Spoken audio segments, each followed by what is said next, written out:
What's up, fungal associates? Welcome to Completely Arbortrary. It's the podcast about trees and other related topics. I'm your host, Alex Crowson, and let's get into some trees. Let me see. How about the coast? Wait, am I forgetting something? Hey, buddy. Oh, God, it's Casey Clapp. I'm still here. Oh, thank God. I thought I was going to have to do this alone. I've been here for hours, Alex. I'm sitting right here on the couch. The big green couch. How much have you seen? Nothing. How long have you guys been standing there? We've been here for hours. Hi, Casey. This is Casey Alex, Clapp. I'm here. Casey Clapp, of course I'm here. The real star of Completely Arbortrary. Wow. Thanks, Alex. You know, I told you this before and I'll tell you it again. Everyone who I talk to tells me that you're the funny one on the show. Oh. Well, I mean, are you implying that humor leads to star power? Yes. But I don't know if I completely agree. I mean, I think it can. You don't think so? But on a podcast about trees, I would say the person who knows the most about trees is probably the star. Possibly, but this is a science comedy podcast about trees. That's true. So, if it was just a science podcast about trees, I think you would be right. Okay. But because there is this other aspect of, you know, humor. We have personalities. And everyone likes yours better. Well, anyway. Listen. Let's fight about it. I'll take whatever awards you want. Hey, right now I could use any sort of confidence boost. Well, Casey, guess what? Yes. We just spent some time choosing 40 of the 52 trees that we will be covering in our Year of the Tree Run. That's right. It's going to be really fun. Which we still have to come up with a better name for. I like Tree Runs. I think that's the one. Okay. Personally. Well, you know my personal beef with Tree Run. Yes, is that you for some reason have it stuck in your head that it has to do with the runs, as in I have to go pee. Yes. Or rather, my diarrhea. Bowels are exploding. Yeah. Which I don't think anyone ever thinks about until you bring it up, and then everyone's like, well, yeah, okay, I guess maybe. Well, now I'm thinking of it. Exactly. So it's a self-fulfilling prophecy in that regard. Yeah. But that was fun. We chose all the trees that we were going to cover and record new introductions for. That's true. And if you're a Supercast subscriber, guess what? Yeah. You get to choose the other 11. That's because right. we've chosen 41. We couldn't decide of the last two. Yeah. So you guys all get to help us choose the last 11 trees, and then we're going to do a whole year's worth of tree runs. How about that? Okay, we'll think of something. See, you said it, and you were like, oh, I don't know. No, I only said it because I like it. I Okay. panicked because I was like, oh, Alex doesn't like it. So I should choose a different word. Oh, well, you don't have to think about that. All right, well, sometimes I do. Oh, that's nice of I think a lot about you, Casey. Alex. Casey, why are we doing tree runs? Well, because we are both taking a year off from the podcast, kind of. That's right, more or less, in some regard. From like brand new episodes. Yes. And I am spending the next year working on moving to Orcas Island. You're going to do some personal projects. Yes. Yeah. And making lots of music. And you... I'm going to drive across the country like 6 different times. You're going on a big trip. That's right. I'm doing the Year of the Cone. That's my multimedia project where I go find every single conifer species native to the United States, and I tell everyone about them. Awesome. And it's going to be a visit to them. So I'm going to be hiking in, and you know what? Gosh dang it, you guys have no idea how many varieties there are, how many subspecies there are of the friggin' trees we have in this country. 111 total? 111 species. Yeah, not subspecies or hybrids or any of that shit. So there are all of those, and I'm going to try and find them. Yeah. And I'm going to go look at them, and I'm going to have a really good time, and I'm not going to go crazy. You may. I might go crazy. Maybe a Shining situation. Yeah, I think it might be, yeah. So where you're chasing yourself down a hallway with an axe. Yeah, exactly. And really it's just me in the back of my truck just doing circles. How about this, Casey? Yeah? You have an axe and you're like, going crazy like Jack Nicholson. And you're really just going to chop down a tree. Yeah, I'm just going to go chop down a tree. Everyone thinks he's going crazy, but no, he's just cold. Tell people where they can find a way to support you for your big trip. Thank you, Alex. I have a GoFundMe right now. If you just look up Casey Clapp, Year of the Cone, you'll find it. It is on GoFundMe. You can also, I have my own Patreon. You can go to the Supercast and join up there. And for all the things that you would give me, we will give you a sticker back plus access to all the early stuff that I'll be doing. Because I'm making one video per species, more or less. One like big long essay thing and a kind of audio audio talk about each tree that I'll be putting out. So there'll be 111 of those coming out over the next year or two. Because I don't think I'm going to be able to do it all in 1 year. It'll be go do the thing in 1 year, put out the videos as I get the opportunity. Sure. And then, which will be, on a regular basis. So yeah, I think the GoFundMe is the best place to support this. And I'll be writing a book afterwards, maybe 1 or 2 or 3 kind of in between, depending on how lonely I get and creativity, comes to me or not. So I'll be doing quite a bit, but it's going to be a lot of sit in the back of the truck, have an entire day to focus on it rather than doing all these other things. And I'll be in a big, beautiful area. It's going to be gorgeous. So yeah, if you just Google Casey Clapp GoFundMe, it should pop up. Yes, you can also go to my website and just caseyclapp.com and all the info's there. Casey, just remember, all work and no play makes Casey a dull boy. It sure does. So I'm going to make sure to get out and play a little bit. Well, Casey, let's play with words. Oh. And have an episode of Completely Arbortrary where we talk about the Coast Redwood. The what? The Coast Again? Redwood. Oh, my God. Yes, again. Alex, I noticed we've already done this tree. Well, yeah. We have to take a quick break, and we're going to come back and do it again. And we'll be right back with Completely Arbortrary.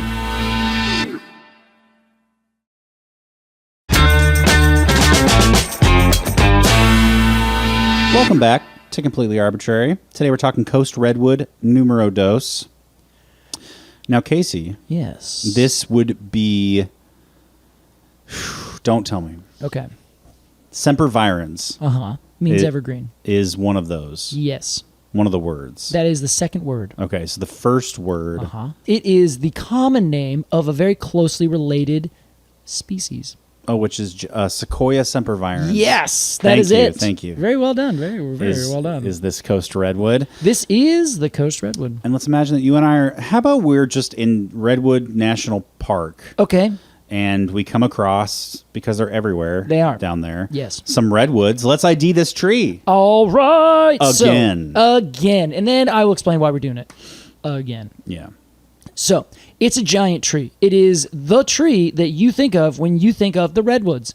It's on the coast, not the giant sequoia which grows up in the mountains. That is in the Sierra. Different tree. This is... Why do you make the distinction? Well, because a lot of people get him confused. Why? Well, first off, the name, like we just talked about, Sequoia sempervirens, is the scientific name for the coast redwood. But we call Sequoia dendron giganteum the other species that looks different, grows different, is very different, the giant sequoia. Yeah. So the common name of one is half the scientific name of the other, and it just makes it very confusing. Gotcha. And they're not the same tree. They are closely related, but they are also very much different. And people get them confused a lot. They're like, oh, there's a redwood. It's like, well, okay, yes, that is one of the two things we colloquially call redwoods. But neither is, one is the coast redwood. Yeah. The other is the giant sequoia. Oh, so people call the giant sequoia a redwood? All the time. As like a common name? Very common, yeah. Okay, but that is always false. Yes, but people also do the opposite, where they say, oh, I have a giant sequoia in my front yard. When it's like, oh, yes, you technically do. A giant Sequoia sempervirens. I see. So it's a mess in that regard. So I like to be extremely clear with which one we're talking about. So we're talking about the latter one, that one next to the coast. It grows up to be something like 375 feet tall. Is that not just crazy? It's almost hard to fathom. It really is. This is the biggest tree, the tallest tree, I should be more specific, in the entire world. Wow. Yeah. And it also very likely was the widest tree. So now we're thinking of the Montezuma cypress, the Thule tree. Oh, yeah. That's the biggest one around. Where it's like a town square Yeah, size. exactly. Yeah. It is the tallest tree. Most likely was the widest around in terms of diameter. And I mean like 20 feet. I'll figure out what the widest one we think used to be. Okay. But we cut down so many that we can't actually say for certain, like, oh, yeah, that one right there is the biggest, you know? Yeah. But it's very likely, scientifically speaking, that the coast redwood, Sequoia sempervirens, was the tallest tree in the entire world as of right now. The Douglas fir was probably a little bit taller at some point, at least one of them. But in terms of diameter, coast redwood probably was bigger than other trees that we would measure today and say that's the biggest one in diameter. Okay. Which is crazy. Like, that's just crazy to think about. What kind of tree has it all, you know? And they turned it into furniture. And they turned it in. Honestly, it probably burned up in San Francisco. Oh, shit. Because a lot of the trees were cut down to build San Francisco, and then a lot of them were burned up in the, 1900-something fire, 1912? Yeah. And then they cut a bunch more down to rebuild San Francisco. Oh, jeez. Yeah. Whoops. How depressing. It can be pretty depressing. Yeah, I think when you look at the number of like old growth forest versus what it used to be, it's just really, it's always like 95% gone. Same thing with like longleaf pine forest and everything else in the whole continent. Yeah, well, let's zoom in, Casey. Okay, Let's talk about maybe the leaves. Let's do it. But first, I have news. This is the size of the biggest one so far that I found. 16 feet in diameter. Wow. So pretty huge. It's easily bigger than the room that we're in right now. That's so insane. Or probably about the same size. Wow. Isn't that massive? Crazy. So, zooming in, what we see is a tree that has, first off, red bark and red wood. This is, of course, why we call it redwood. Oh, yeah. And you cut it down, and it's got really red wood. It's in the cypress family. And the cypress family famously has really red, fibrous bark. So the bark of this tree, of course, follows that pattern. It's usually very thick and furrowed, but still has some amount of fibrousness to it. So like when you touch it with your hand, it feels kind of almost squishy. Yes. You know? It kind of reminds me of the texture of like duff, like on the forest floor. Totally. It's like kind of firm, but kind of soft. Exactly. You can, as you step on it, your foot goes down. Yeah. But it's not like you're breaking through something. Totally. So the wood is red, and it's red because it has a lot of tannins in it. Okay. And I'm just I'm setting the stage here. Okay. It's very resistant to decay. Yeah. We have talked about this a little bit before when we did it the very first time, where we said, oh, well, this tree's basically outlived everything. And one of the things that it has done, its strategy, something that it has invested in, is this incredibly strong and incredibly, well, it's actually brittle wood, more or less, but it is very decay resistant and very resistant to obviously breaking. It's very flexible in one regard, because the trees get huge and they move in the wind. Sure. So they have to be flexible. If it hits the ground, it kind of shatters, Yeah. which is kind of a sad thing, you know? I have seen that. Cut down a gigantic old growth tree, and then you're like, great, this is going to be like 16 houses worth of wood, and then it just literally explodes when it hits the ground. So, what is a tannin, Casey? that's a great question, Alex. A tannin is essentially a chemical compound that you will find in plant leaves and flowers and things, and it makes things kind of bitter, Yes. but also makes it just unpalatable, whether or not it's bitter or anything else. We've used the word astringent before. Yeah, I think it's probably on that level. Okay. Yeah. It's probably going to be in that same kind of, I don't know, flavonoid profile, maybe? Flavor profile. Yeah, honestly, I'm not really sure. It's a really good question. I What does a love- tannin taste like? Sure. I don't know. I feel like I've eaten things where I'm like, oh, this is not like I have to boil this. or something, yeah. You know. Well, if you think about like wine, they have a lot of like tannins in the wine. Sure. That comes from the barrel, the oak barrel, but also from the wine itself. and that can be desirable. Exactly. It adds like a bitterness or a balancing factor to the sweetness very often. Okay. So that's what the tannins are doing in the wood, but instead of being like a balancer towards the sweetness, that you're like, oh, well, my wood's so sweet, I have to balance it nicely for this thing. It's more just they shove it full of stuff that make it unpalatable to insects, and no bugs get in and eat it. It's also decay resistant, so fungus doesn't get in and eat the wood either. Oh, okay. So all these different chemicals, the compounds of the wood itself and the bark are red because they are decay resistant. Like those Cool. kind of come in part and parcel. That's fun. So that's the outside. When you look up, you're going to see a lot of branches because this is a shade-tolerant conifer, medium shade-tolerant, which means it doesn't necessarily get rid of its lower limbs when they get shaded. Sure. It is...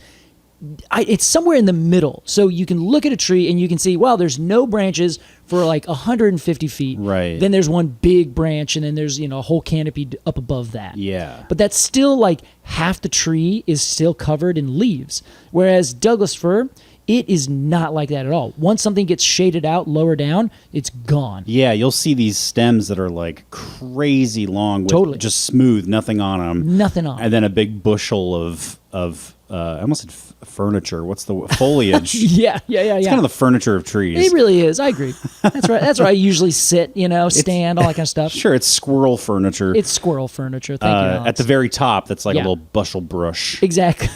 Yeah, I do. Both of us are doing really well today. We really are. We're little marble mouths. Yeah. So, I'm going to start enunciating really well. Okay.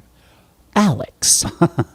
Yeah, so you'll see these trees with just a lot of lower foliage. Sometimes you can see entire stems of like new trees, like literally have branches that look like they're just resprouting, like very brand new twigs on a tree that is clearly in the understory. Nothing really significant has changed. It just sprouts for some reason. Are those lower limbs still photosynthesizing and doing good work? And that's actually kind of the thing. Each leaf, each twig that it's attached to, each branch that's attached to, has to feed itself. So if it doesn't feed itself, then the tree basically says, you're not getting enough, you're not giving enough food, so I'm not going to give you water or nutrients. It basically just measures and says, are you producing enough for your own self, and then the extra goes to everybody else, or not? Wow. If not, then it goes away. Wow, it's like communism. It is, but it's very also, it makes a lot of sense, right? Doesn't it? Oh, uh-oh. I mean... Don't let the government hear our podcast. So basically, it's like a self-organizing way for trees to get rid of all of their lower branches that are no longer producing. It takes more energy to keep it alive than it is producing to keep itself alive. Okay. So basically, every single twig has to keep itself alive first. Then everything left over is going to be used for the rest of the tree. And the lower branches are doing less probably than the higher branches. Very, very much likely. Okay, yeah. But in this case, being shade tolerant, they can grow and live on a smaller amount of sunlight. They also probably get a little bit of extra juice from the trees around them. Okay. So they all connect underground with grafted roots and fungus. Sure. So, of course, we always have to remember that. Cool. Now, when you go up a little higher, when you actually find one of those branches, find one of those twigs, you will notice there are leaves on those. They are evergreen, needle-like leaves. Yeah. Mostly. Go on. Well, turns out that there is dimorphic growth in the leaves of the Sequoia sempervirens. That makes them deciduous? It doesn't make them deciduous, but they have a primary twig that grows out, and that is called, in this case, we're going to use the term axial growth. So it's an axial twig, like it is the axis. And from that, these periphery twigs will grow from it. The periphery twigs have needle-like leaves that come out in two ranks, left and right. They have a sharp kind of tip. They're not like sharp, like painful, but they're little pointed tips at the end of these leaves. Okay. You flip them over, and they have two bright lines of stomata bloom on the bottom. Very good. And they are two-ranked, which means they go out to the left and to the right. They don't go up. They don't go down. They're just one direction, left and right. Okay. So they're very flat. Those are the quintessential needles of the coast redwood, Sequoia sempervirens. Now, just as a quick aside, giant sequoia, its leaves are all shaped and they're in threes. So they're like these really sharp, like scale-ish kind of guys. I don't like that. Yeah, they're much more painful if you rub against them. If you go down, don't worry about it. Okay. But if you go the opposite way, the twig's like, stop. Yeah. Don't touch me. It's going to bleed. Yeah. So, the dimorphic growth is something that I've always known about. It's always been there, duh. But I've never really given it too much thought. But if you look closely on those axial twigs, those primary, the main kind of twigs that are growing out and elongated, making the branches longer, those will have this kind of growth on them, which looks like scales. But then every now and then they'll kind of pull off just a little bit. So they're kind of like scale-like, maybe becoming a little awl-like. And if you look really closely at the ends of the twigs that are in two ranks normally, as they get further and closer up to the tippy top of the tree, they will slowly but surely grow a little bit tighter in. So there's this gradient where you have these certain twigs that always grow basically like you have a scale-like leaf that is produced by needle-like leaves.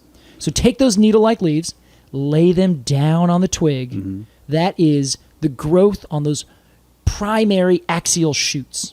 Okay. And then the side shoots that are coming out have these wider, flattened leaves that clearly have needles. Wow. But then as those needle-like leaves are produced way at the tippy top of the tree, out in the big sunshine and where it's very hot, where they're getting smashed with sun all the time, and where they are producing cones, where they are the fertile shoots. Those flattened needles slowly go whoop and grow really tight along the twig again. The periphery twigs? Yes. Okay, that was a lot. Okay. Let me Read it back. encapsulate, I think. Okay. I had a hard time visualizing. Let's do it. But basically, on the coast redwood, Mm-hmm. there's axial growth. Yes. There's like a main stem off the main trunk. Yeah. A stem off the main stem. Yeah. Whatever. And those put out little periphery stems. Yep. Twigs? Yeah, these are all twigs. They're just kind of there's one little twig that grows out and basically stops growing, and that is this periphery twig. Okay. And so it's a side shoot. I would call it a secondary shoot. Okay. And those have flat, two-ranked needles. Yes. That go out. When we say flat, we're like they're positioned, they're oriented flat, like you put your hand out to pet a dog's head. Yes, correct. Awful I example. really like where you're going. Honestly, this is good. This is good shit. But on the main axial growth, there's extra needles. Exactly. You're like, I don't know what to do with these. Just put them on the main thing. Just leave them there on that twig. We don't care. And they're not like, they don't go off Yep. the stem. They grow very close and tight to it. Correct. I've totally seen this before. You have. I feel like as a child I saw that and was like, why is it doing that? Yes, and there is a great picture in our notes section here, which is from a paper that I read that shows really distinctly these two differences. Now, do other trees do this? All the time. It's not uncommon. Okay. Now, what is uncommon is the intense change in these two different forms, where if you go to a, honestly, a juniper or lots of different other trees in the cypress family, they will have those same kinds of things where they'll have the secondary shoot that is almost 100% fully scale-like leaves. But then on the quicker, faster growing primary shoots, what we're calling axial shoots right now, those are elongating way quicker, and so those scales end up getting really stretched out and look more like these long scale/all-like leaves on a different style of twig. So strange. Yeah, so it's not uncommon to see kind of two different styles of leaves, but the thing with the redwood is that we've known that they do this, but we just kind of have ignored it, I think. And I say we, mostly it's probably just me, but generally speaking, no one really pays a lot of attention to these other like scale-like leaves that it has, even though it's kind of like, yeah, well, it does. It has them. Right, and but those aren't like the leaves. Yes, we've not focused on them. Yeah. Okay. So, well, I say we haven't. We did more recently than you would have thought. Oh. And that is what I want to talk about today. But before we do, I need to finish telling you about the cone. Yes. So we can always identify our trees. Yes. These, of course, have little teeny tiny cones. I think I got this one. You want to do it? The moment I said that, I was like, Alex, you're thinking of giant sequoia. Well, that's okay. Because they are almost exactly the same as giant sequoia. They do look quite similar. Yes, except they're smaller. Yeah. I feel like there's more.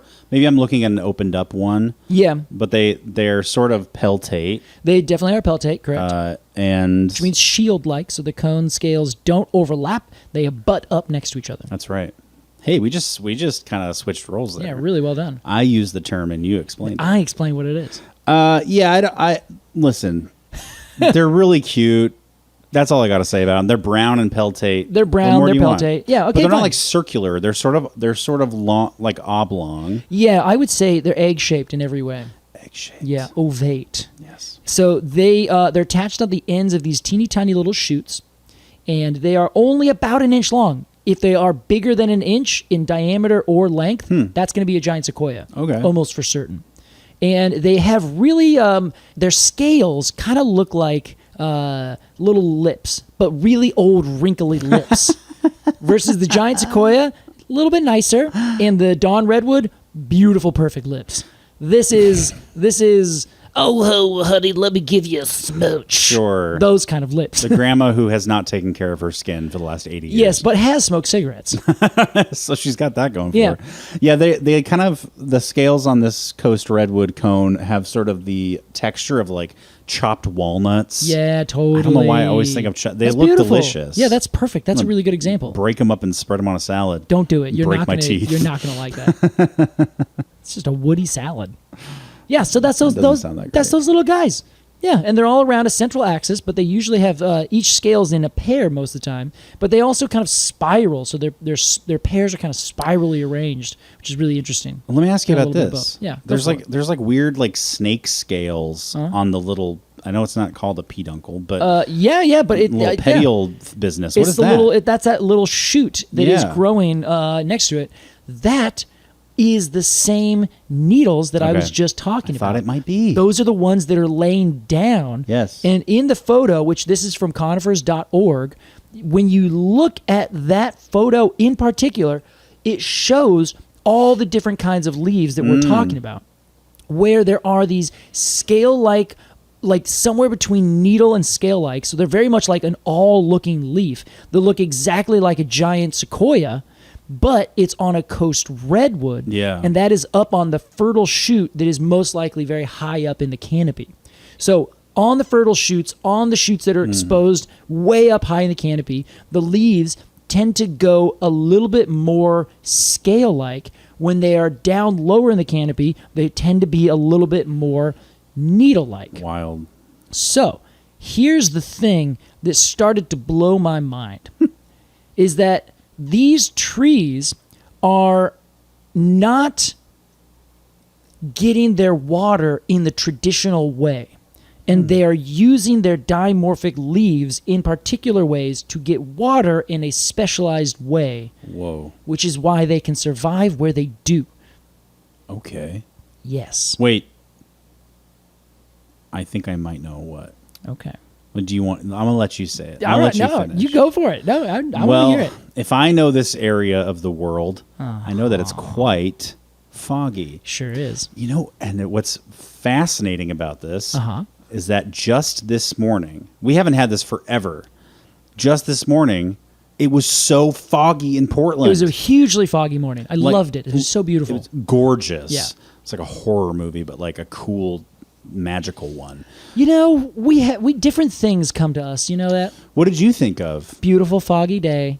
I did too. That was it. I didn't think it was like a horror movie. Though. Oh, well, I thought both of these things. Okay, all right, that's fair. But yeah, and we haven't had fog in forever, and now we Yeah. have fog, and guess what we're talking about? Fog, baby. Fog. So, as you just noted, these guys grow in the fog belt, right? Yes. That is the space of southern Oregon, like Brookings-ish, down to about Santa Cruz in California. Okay.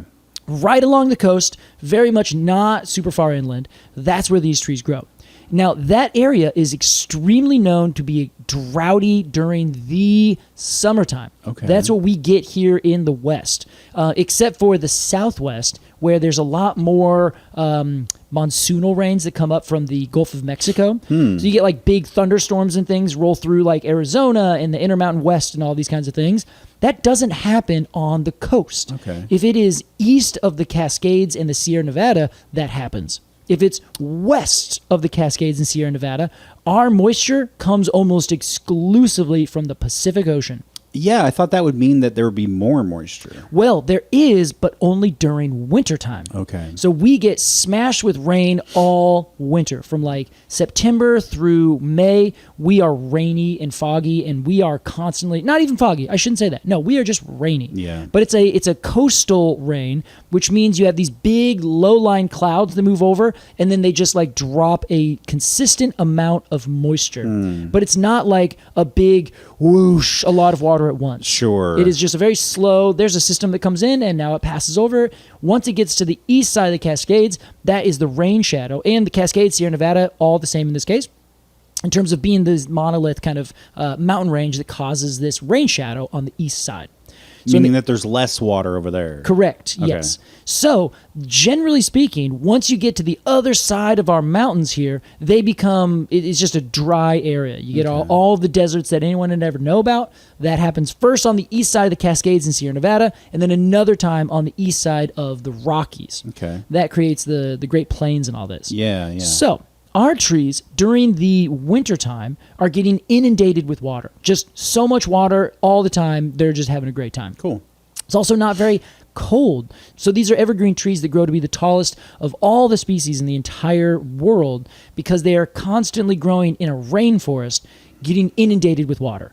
And it's not cold, so they're just like, great, I can kind of photosynthesize all the time. Man. So they just keep doing it. They Some don't necessarily lush conditions. Oh my God, so lush. That's where you want to be as a tree. You totally do. I think. Obviously, yeah. And that's what they've been doing for like millions of years now. And they're like, yeah, everyone back out. I've always thought that if I could be reincarnated, yeah, I would want to be either a house cat, like a really well-loved house cat. Okay.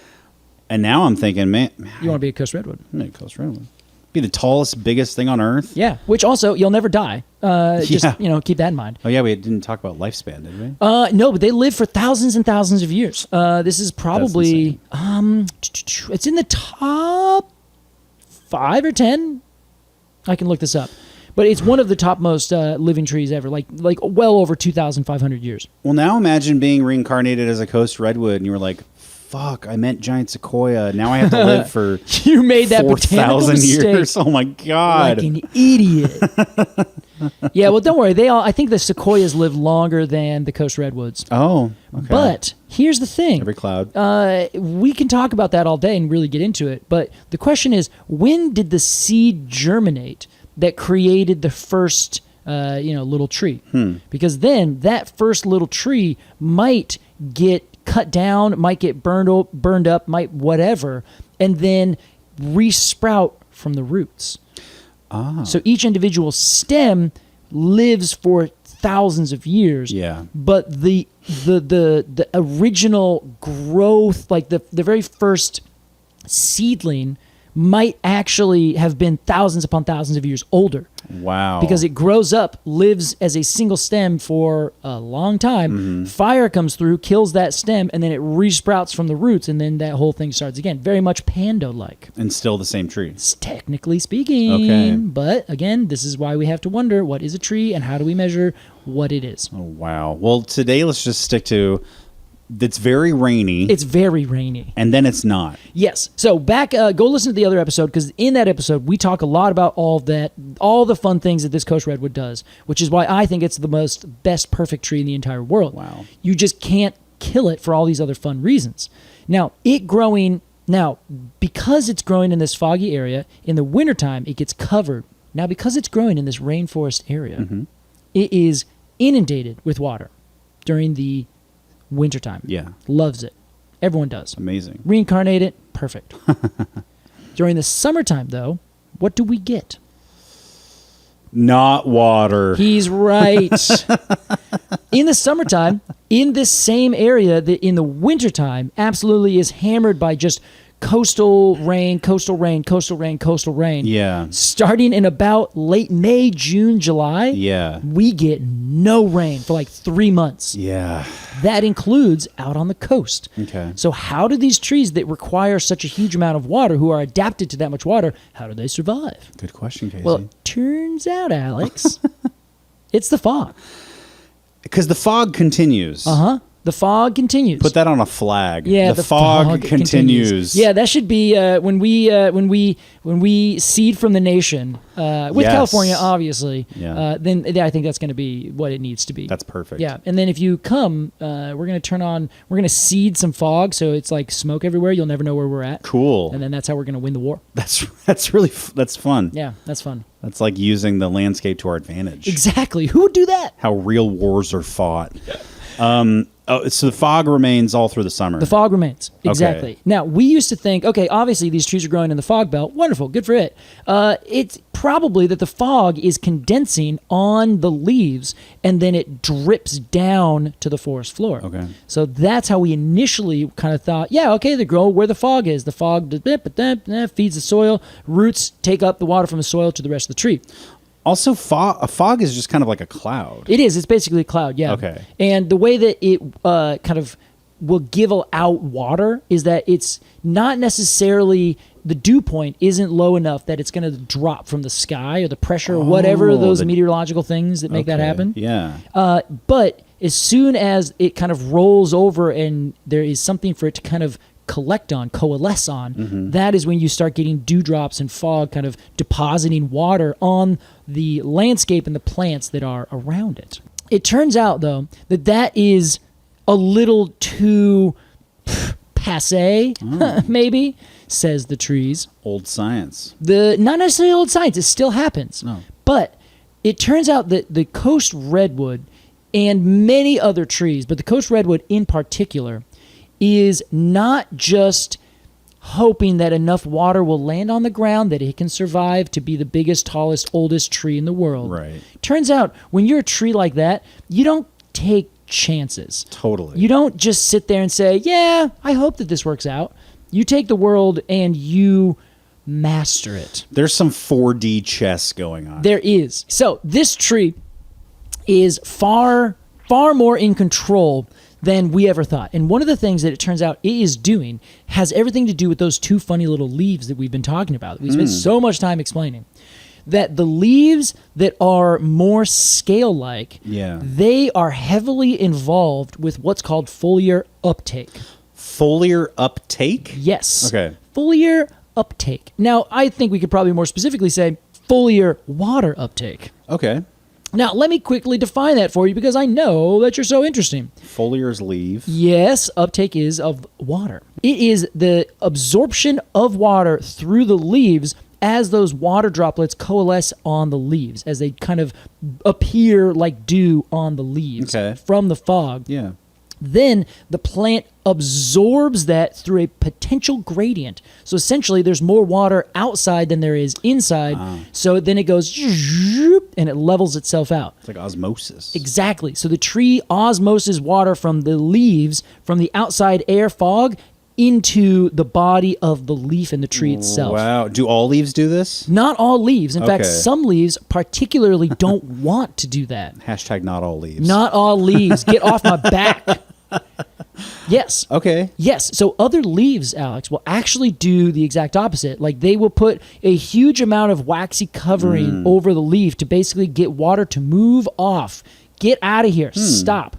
A lot of that are tropical trees where there's just water all the time no matter what. Okay. It doesn't need extra help. Exactly. In our like wet tropical rainforest kind of situations. Yeah. In particular, those trees have all the water that they need. They have no need to get it from their leaves, but they still need to photosynthesize. So they are trying to move water as quickly off the leaf as they can because the water will block the pores and there won't be any gas exchange. Wow. Interesting. Isn't that fascinating? That is really cool. Yeah, so those trees are like, no, get it off. I don't need to deal with this. But they still have, the pores must be in the waxy coating. They are, yeah. Well, the pores are pores, holes in the waxy coating. Okay, yeah. Yes, so they will allow things to go through the coating into the body of the leaf, namely gas. So our coast redwood, in contrast, will not shove the water away if it's on these particular leaves. It will suck it in. You say these particular. Exactly, because the other leaves don't do it near as much. Wow. Like to an extent where they basically are like, you do photosynthesis, you suck in water.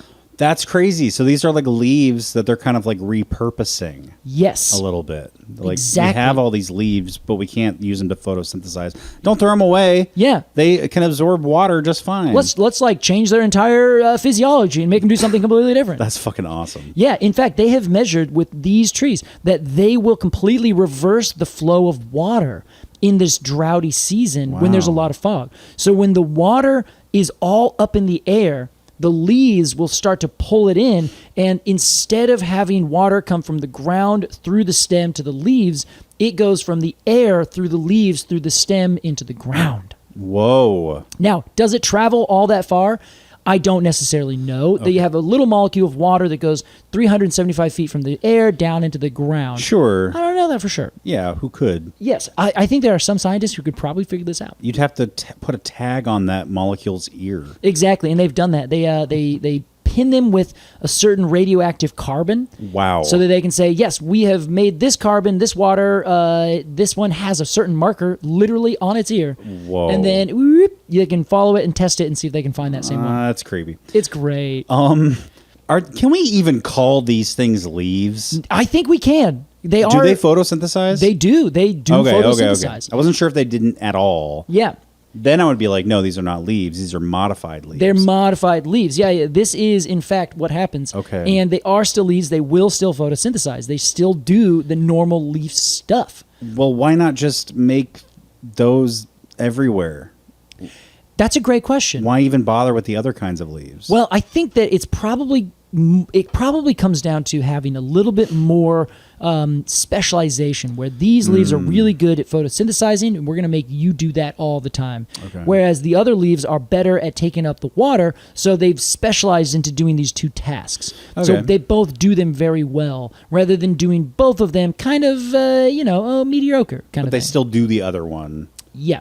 Just because they're leaves. Exactly. So they've just basically said, okay, great, I'm going to now have essentially specialized organs do specialized tasks. That's pretty cool. So instead of having them all do the same thing, they're just like, great, let's just split this up. Wow. So these leaves, Alex, once they start absorbing water, Yeah. they will take up to 48 kilos of water in the first hour once you scale that up from this study to an entire canopy of a tree. Whoa. Now that across an entire forest of trees, Yeah. that is an insane amount of water that's getting sucked up molecule by molecule through the leaves. Wow.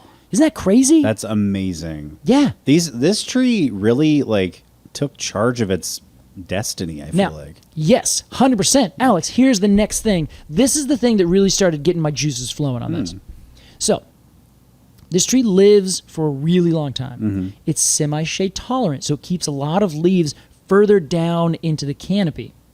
Each one of those leaves is able to collect water.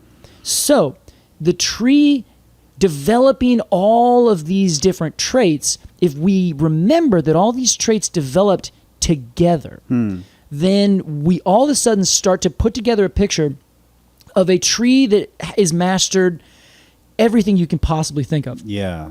Now, I used to think this tree had mastered everything I could possibly think of already.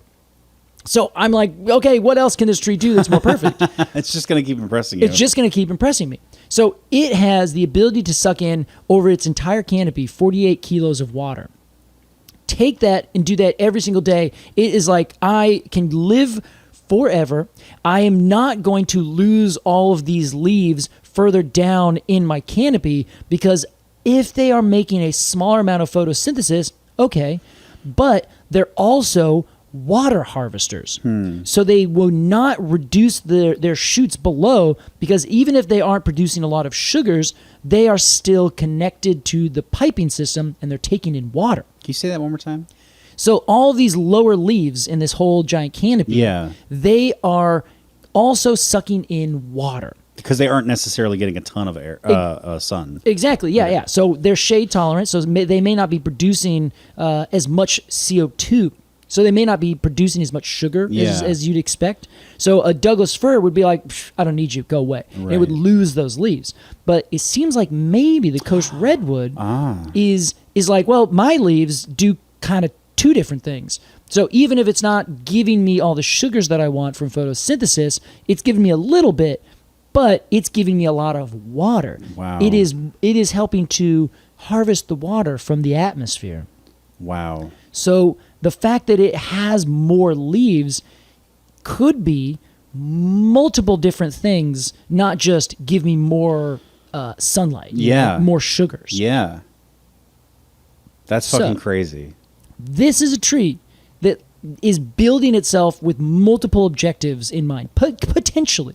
I don't think I've read a paper that has said this is why this tree's doing it. I'm just looking at everything, and after reading The Light Eaters, I'm giving trees a lot of credit in terms of kind of being fucking good at what they do. Sure, yeah. So I'm like, I think that there is no accident that all these things are working together. Yeah. And this is the biggest, tallest, oldest growing tree in the entire world. Wow. Yeah, I have so many thoughts for my review that I want to say now, but I'm going to hold off. Really? Like, I keep going to say something, and I'm like, Wait for the review. Interesting. Because they're all sort of emotional based. Oh, I guess I feel that. But what a turnout. Yes. This is not turnout. What a showing. What a showing. Is that what you say? Yeah, sure. I'm like that. When an athlete yeah. just kills it. Yeah, what a performance. What a showing. What a performance. Sure. What a performance. It really is one of those things. And so foliar uptake kind of blows my mind. Yeah. And in particular, there's another study that basically says 80% of the plants that grow in this forest type are doing the same thing. Oh, wow.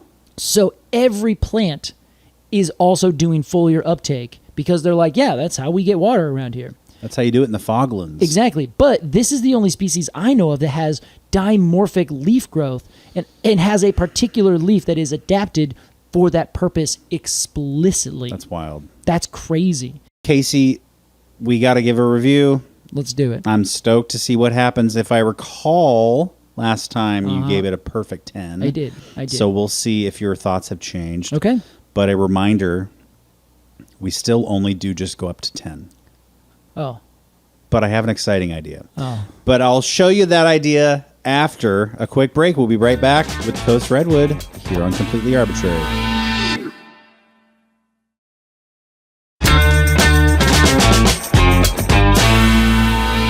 Welcome back. Casey, it's time to give a rating to this Coast Redwood. Let's do it. Here's how it works. We're going to give some final thoughts on this tree and then give it a rating of 0 to 10 golden cones of honor. For the first time ever, I would like to introduce a special condemnation. What is that word? I have no idea what you're trying to say. Commendation? Accommodation? No. Commendation what it is in is. I'm commending you? Yeah. Oh, okay. There's when you give somebody an award, it's like a commendation. Yeah, okay. Commendation. Yeah. I just There said you it. Okay. I don't know why that. I just got to get him to use it in a sentence. And this is not saying anything about what's about to happen during the review. Okay. But I'm nervous. each of us has a Crowson brand stump of approval medal that we can award the tree in addition to its golden cone score. Okay. That medal can stay in the drawer. It doesn't need to come out. You can show it to them but not give it to them. Or you can just give it to them. So harsh. Okay, I see. know. Why would you do that? Yeah. And as our resident expert, we'll begin with you. This is a 10 out of 10, and it gets a Medal of Honor. Fagoosh. Wow. This is the perfect tree. This is the perfect tree. It's actually a stump of approval. It's a stump of approval. Excuse me, Fagoosh. I love this tree. Okay. It's got to be another 10 out of 10. There's no possible way I'm going down because I also have heard, but I didn't have the time and I couldn't find, and I said, Casey, it's too much. Do it again at a different time. That this particular species, and this is something I kind of want to talk about, so I think I'm going to try to find a way to get this in the last, month. Okay. There is something that I've heard about that says that as trees grow up, they change genetically over time. So each tree lives, let's say one of these, 2,000 years, right? So on each individual tree, right, you have the living leaves and the cambium layer. Those are the parts that are alive. Sure. In the grand scheme of a tree, everything inside is dead. Yeah. And they only really live, all that inside stuff, for let's just say generally 10 years. Okay. Sometimes it's 3, sometimes it's more. It's the sapwood kind of stuff. Like working wood. Exactly. Living cells that are still alive. If you have a 2,000-year-old tree, the 5-year-old wood is dead and has been dead for probably well over 1,500 years, right? It's inert. It's essentially just the structure. At the center of the tree. The very center of the tree, precisely. Yeah. So the outside is the living section, and it is constantly putting on new cells. And it's saying, hi, I'm a new cell. Great, I've just split. There you go. The old cells die. The new cells keep growing. So you have this running section on the outer bit of a tree that is the living wood, cambium, and leaves. Okay.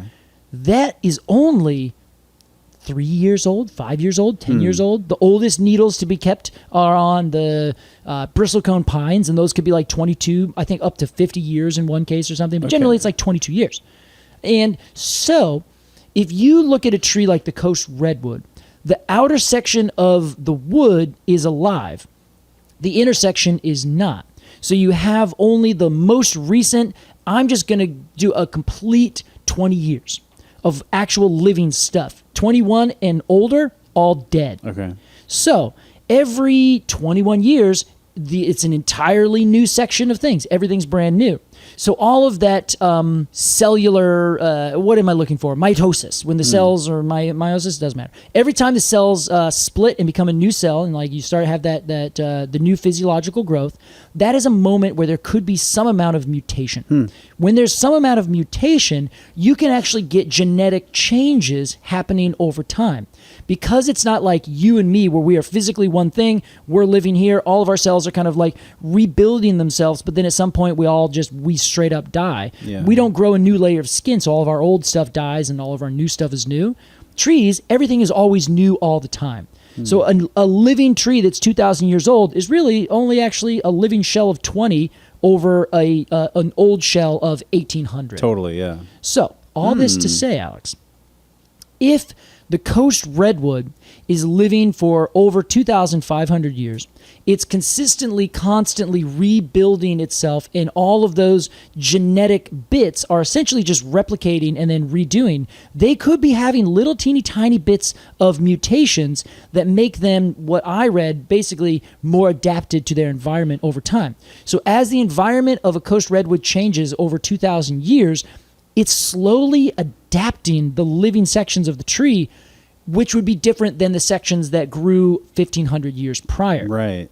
So, like if you could bring those old bits back to life, they would be like different genetically. Yes, even ever so slightly, right? And they might be more adapted to a wetter condition or some other different condition. Sure, depending on what was going on. Exactly. So this is something between literal changes and mutations in between these, over time, and changes in like the phylogenetics, where something can adapt in its environment and then reproduce offspring that are more adapted to a minute change in the environment. All the phylogenetic stuff we've talked about. So all this to say, this tree conceivably is an entire fully functioning ecosystem in and of itself, where it is a forest where all of its individual parts are supporting itself, right? Remember we talked about that a second ago? Yeah. They're also grabbing water from the outer environment and putting it into this one big unit, the whole tree, distributing it down and up and out from the air. Genetically, it's changing itself very, very slowly over the long period of time it's, quote, alive. So it's adapting to different changes in the environment as well. It's one single organism, but it's doing the same kind of stuff on this whole ecosystem kind of scale. Interesting. In and of itself. It's living forever. It's solving all of these issues. It's grabbing water from up here and it's pushing it down. It's reversing its flow, then it's reversing it back again. Like this tree is like, it seems like it's so intelligent and adaptable and ancient that it is like literally in and of itself an entire ecosystem. Yeah. Even more than I thought the last time. Sounds like a city or something. Yes. Yeah. Yes. Like a whole living ship. A living ship. It blows my shit. Like if the Titanic were alive. Exactly. The Titanic, it said, no, I hate you guys. I'm smashing into this thing. Yeah, this is class warfare. Yeah, exactly. All these rich people. So I don't know. That's interesting. I'm kind of I'm kind of opening my mind to the idea after especially reading this and being like, oh, this tree is like building literal specialized parts on its body to do specialized things. Yeah. And if it has been doing that for a really long time, and it's also genetically changing itself. Oh, and I'm sorry, if you kill the tree, it'll grow back from the sprouted stump. Like, you can't kill it. It'll never die. I don't know. This tree just becomes more and more of a fascination to me in a philosophical way than it does a literal, there's an individual that is doing all this cool stuff way. Yeah, which makes me, question everything I know. I feel like it's you've unlocked, like, when you for instance, when you learn guitar, it's like, okay, a guitar is a tool to play chords, and you strum like this, and then you figure out how to finger pick, you know? Like, oh, wow, okay, well, there's more to this than I thought. Now I can play chords, but I can finger pick, and I can play transitions between those chords that offer melody. Oh, that's shit. I didn't even know that was fucking possible. Sounds beautiful. And then once you do that for like 10 years, you start to unlock all these like extra hidden depths in the instrument. I think piano probably more so. Piano's insane. That you maybe that before you even played it, you looked at a guitar and thought, "Oh, that's a guitar. I know what a guitar is." And then you play it for 20 years and you're like, "No. I know what a guitar is and what it can do." And it has all these like unlockable kind of, you unlock knowledge about this one thing through just like repeated use and practice. I feel like maybe that's what's happening with you. Your knowledge of this tree is evolving past this is a tree, it does these cool things. Now it's into like, well, what are the implications of those cool things? I think you could be right. This tree is changing my whole perspective on what life is. As Hansel says in Zoolander, they've been off the coast of somewhere doing acid, changed their whole perspective on shit. Yeah, Dad, that's exactly it. Changed the whole perspective on shit. Yeah, that's kind of where I'm at. All right, yeah. A 10 out of 10 is fabulous. It's a 10 out of 10 plus all whatever stump of approval I can offer. Yes, okay. Yes, and I will get it. I'll honor it by giving it, and I'll be on the knee and everything. Whatever I got to do. Well, here are my thoughts. Tell me, you said you had a lot. Yeah. That were inside your heart. Maybe not as much as you. Yeah. I kind of went on a little scree there. Sorry. You're a little madman. You're a bit obsessed. A bit obsessed. Well, here's where I land. The Truman Show. A couple of years ago, I rewatched The Truman Show. Okay. Tell us a quick synopsis. Jim Carrey plays Truman. He lives in this idyllic world, but in his heart, he's a traveler, and he wants to see the rest of the world. He does. Now, the big catch here is that Truman is actually the star of a television show called The Truman Show. He's completely unaware of this. It's like the huge reality TV show. And he just thinks he's living his life. Yeah. But his life is being witnessed by everyone in the world. Everybody loves this show, right? He lives in a manufactured world. Yes, it's like a biodome kind of thing. Yes, totally. But that's not really where I'm going with my analogy. Yeah, I just wanted to make sure we all knew where we're at. Yeah, it's just a great movie. Go watch Truman Show. But I watched it for the first time in a long time, a couple years ago, and I've since watched it maybe like 12 times. I love this movie. And I think it is sort of the perfect movie. I think it is a masterpiece. And I feel this way about a few films that I love. But here's what I mean by that. I think what makes a film a masterpiece, or what makes any, I guess I'm talking about specifically about films, is that, that like that saying, like the Native Americans used every part of the buffalo. Sure. Right. There is nothing wasted in a good film. So every scene, every second of every scene, every visual, every background prop, every line of dialogue moves the story forward in some way and supports the themes and the message and the visual message of the film, right? Yeah. The Truman Show is one of those perfect movies where nothing is wasted. Wow. And I kind of feel that same way about the Coast Redwood. It's a masterpiece. I think this tree is kind of a masterpiece. Like it has no, to me, and what we've talked about, it has no like big downsides. And to be very clear, if it had a downside, it would be the biggest downside in the world. True. I'm glad you laughed commendable in itself. It's like, oh, he doesn't get it. No, it's good. All right, never mind. It's it's like it's such a finely tuned machine that it kind of like transcends machinery. Yeah. And becomes like something more. Yes. Which I really appreciate. And so I will be giving the Coast Redwood a 10 out of 10. No shit! Golden Cones of Honor. Oh my God! This is wild. And the Crowson stump of approval, I'll mail to it later. Oh, that I don't think I want to like... I'm okay with that. It gets 10 cones. I don't need to like, This is the only one we've both mutually given it 10 cones on, and it took us 2 tries. I believe so, Casey. That's incredible. I'm glad you brought it back up. Oh my God! Well, let me grab an instrument here. Grab an instrument. Oh, geez. I'm just so taken by this. So because we each gave The Coast Redwood above a 9. Above a 9. In fact, 10s around across the board. It is inducted in the highest sense. Yeah, this is the monarch of this whole situation. To the Coast Redwood, we say, we honor you.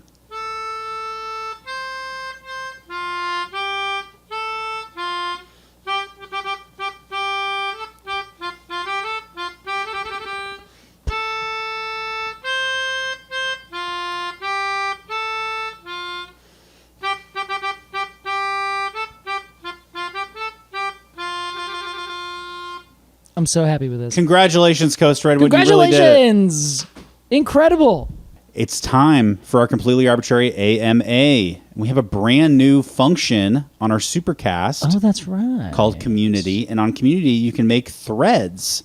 So I made a thread calling for AMA questions. We got 28 responses. Jeez, you guys, well done. How about that? So I'm going to pick one from this new batch of questions. This week, we have one from Paul.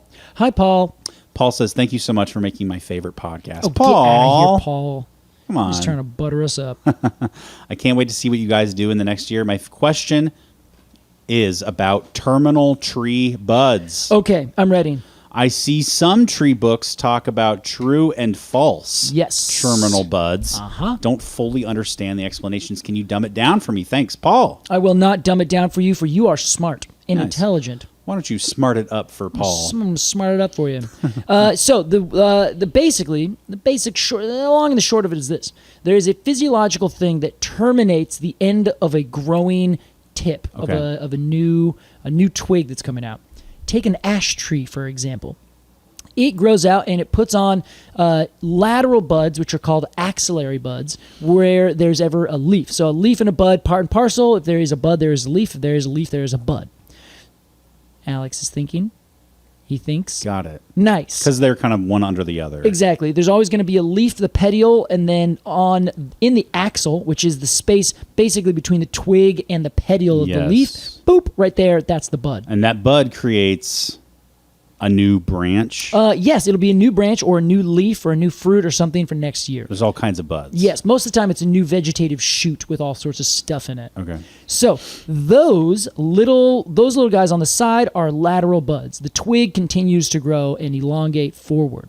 So those are the lateral buds. As that twig is elongating, it will put a terminal bud that stops the growth. It basically says, I'm now done growing forward, and I am going to put my set bud for next year right there, boop, on the very top. Okay. That is a terminal bud. Usually there's going to be like one or two accessory buds on the side, two lateral buds that kind of grow right next to the big terminal bud.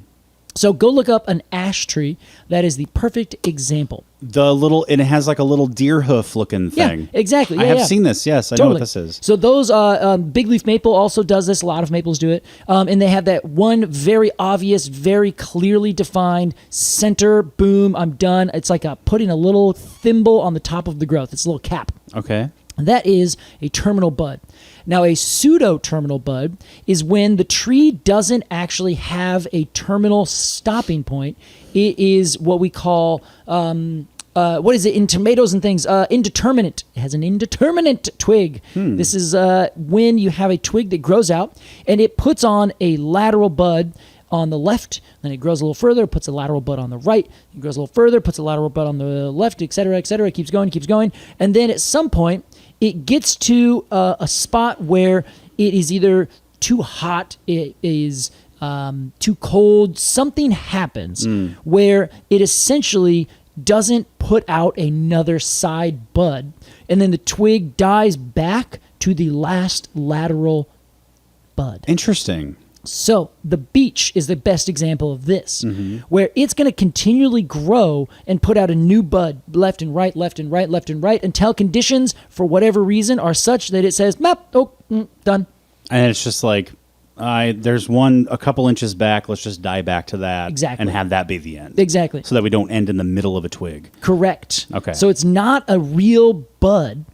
So it's not a real terminal bud. It's just the most recent, the last produced lateral or axillary bud. It's like by default, it's the last one. Exactly, But it's not yeah. like designed to be the last one. Yeah. So whatever happens, as the rest of the twig is growing, it just kind of aborts the last bud, and then everything dies back. Wow. So it looks very much like it is. And you would say it is because, well, there it is. The twig is done. It kind of stopped. Huh? Interesting. Yeah. Now, the other big way you can tell is that a terminal bud does not have a leaf that is next to it. So it's a different kind of bud altogether. Where you have the side buds, they will always have a leaf. They're axillary buds. They grow on the axil of the leaf. While the terminal buds do not actually have a leaf that has a relationship with that bud. So it's just its own terminal bud for the next year's elongation of the twig.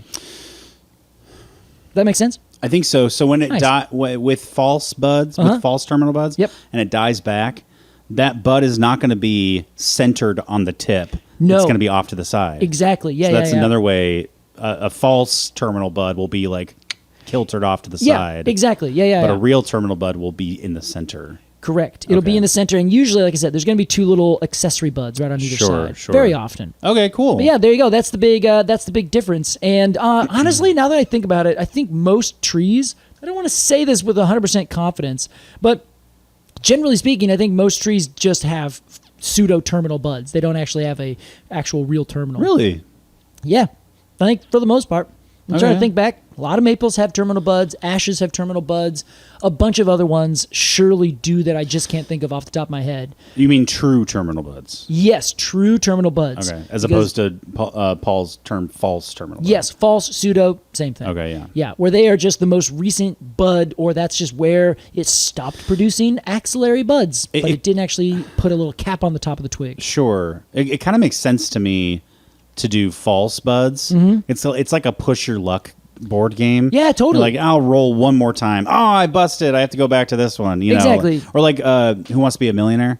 You know, like you pass those benchmarks Yeah. of like You're gonna make this much 10,000. money. Yeah, you're at least going to get 10,000 if you Totally. fail the 12,000 question. It seems like more efficient to me for some reason. Yeah, I think it probably is. Where basically, as you're growing, you're leaving the option open to continue growing. Yeah. You're going to keep going until the conditions dictate now's the time to stop. That's a nice sentiment. Yeah, rather than saying, okay, I'm stopping here. Oh, I could have kept growing a little bit more. Yeah. But even sometimes the trees will respond by just popping that bud and saying, okay, you're up, go now. Oh. And then that terminal bud will say, okay, and then it Oh, will send shit. out a new shoot, and then it'll grow essentially 2 new shoots in 1 year, set another terminal bud, and be good to go. If I were that bud, I would be so nervous. I thought I had a year to like To like prepare get ready. or something. Now I'm not. Now you're forcing me to go. Yeah, that's often kind of an issue with like if you get a really late summer, beautiful rain, like kind of conditions go from kind of struggly hot to like, actually it's kind of nice.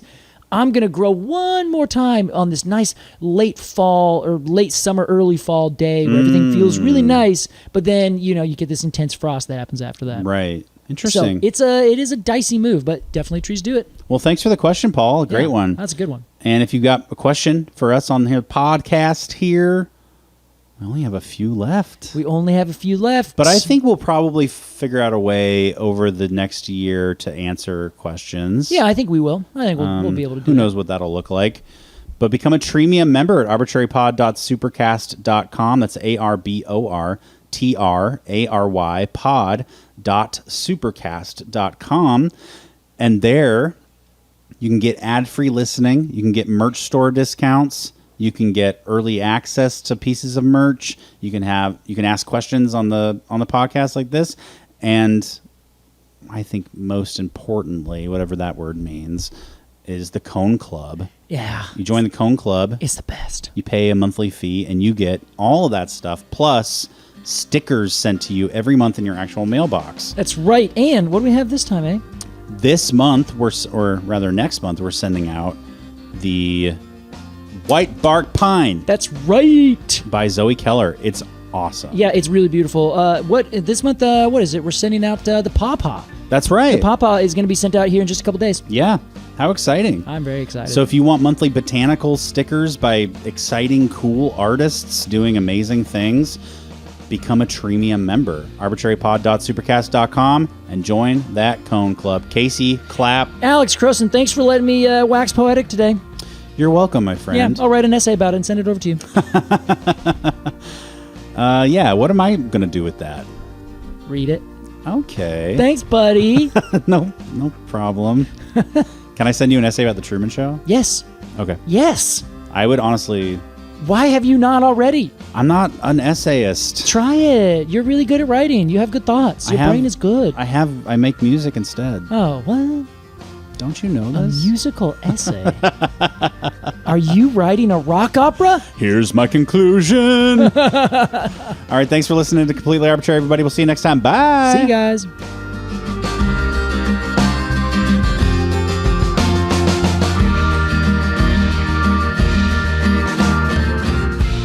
Completely Arbitrary is hosted by Casey Clapp and Alex Crowson. Our music is by Aves and the Mini Vandals, and our artwork is by Jillian Barthold. To support the podcast and get rewards in return, become a Treemium member at arbitrarypod.supercast.com. Thanks for listening.